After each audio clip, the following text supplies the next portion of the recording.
প্রিয় দর্শক, এই প্রতিযোগিতায় এই মুহূর্তে আমাদের বিচারকদের মুখোমুখি হওয়ার জন্য ডেকে নিচ্ছি মোহাম্মদ আবেদা সুলতানাকে। আসছে মারকাজুল কোরআন ওয়া সুন্নাহ ইন্টারন্যাশনাল মাদ্রাসা ঢাকার মোহাম্মদ আবেদা সুলতানা।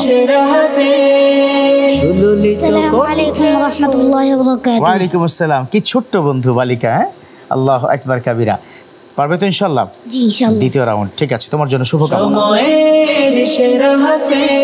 أعوذ بالله من الشيطان الرجيم في قلوبهم مرض فزادهم الله مرضا أعوذ بالله من الشيطان الرجيم بسم الله الرحمن الرحيم في قلوبهم مرض فزادهم الله مرضا ولهم عذاب أليم بما كانوا يكذبون وإذا قيل لهم لا تفسدوا في الأرض قالوا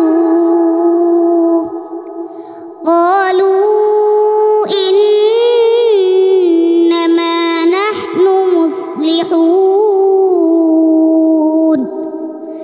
ألا إنهم هم المفسدون ولكن لا يشعرون وإذا قيل لهم آمنوا كما آمن الناس قالوا أنؤمن كما آمن السفهاء ألا إنهم هم السفهاء ولكن لا يعلمون حسبك صدق الله مولانا العظيم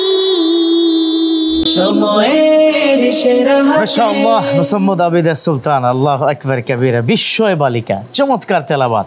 আসলে ইফতারি পূর্ব মুহূর্তে এমন একটি তেলাওয়াতে কিন্তু আমরা চেয়েছিলাম। সুন্দর করে ধীরলয়ে তেলাওয়াত করেছেন। তবে বিচারক প্যানেল থেকে তিনি কি বলছেন?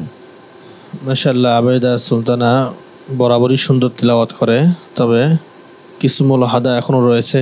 সেগুলোর ভিতরে মোটা হরফগুলো মোটা কম হয়, যেমন মারদ মোটা হয়নি, মুসলিহুন সদ সিন হয়ে গিয়েছে। এই বিষয়গুলোর প্রতি লক্ষ্য রাখবে ইনশাআল্লাহ। ইনশাআল্লাহ। আবেদা সুলতানা, চলো তোমার জন্য একটু দোয়া নিয়ে আসি। প্রখ্যাত একজন ব্যক্তিত্ব মিজানুর রহমান ফরাজি, আপনি যদি একটু বলুন, ছোট্ট বন্ধু, এই বয়সে মায়ের কোলে থাকার যে বন্ধুটি, এত সুন্দর তেলাওয়াত কেমন লেগেছে? জি, এক্সিলেন্ট হয়েছে, এক্সিলেন্ট। মানে আমার মন ভরে গেছে, এত সুন্দর তেলাওয়াত। তো মামনি, তোমার জন্য দোয়া রইল, তুমি আরো অনেক দূরে এগিয়ে যাও এবং বিশ্বকে জয় করো। নিশ্চয়ই নিশ্চয়ই, অনেক ধন্যবাদ আবেদা সুলতানা। দেখা যাক ফলাফল কি হয়, অপেক্ষা করো ইনশাআল্লাহ। আলহামদুলিল্লাহ, আবেদা সুলতানার তেলাওয়াত চমৎকার। আপনার ঘরেও এরকম ছোট্ট একটি বালিকা থাকবে, সে তেলাওয়াত করবে, পুরো ঘর রহমতে ভরে যাবে, এটাই তো আমরা চাই। আর সে রহমতের মাস মাহে রমাদান।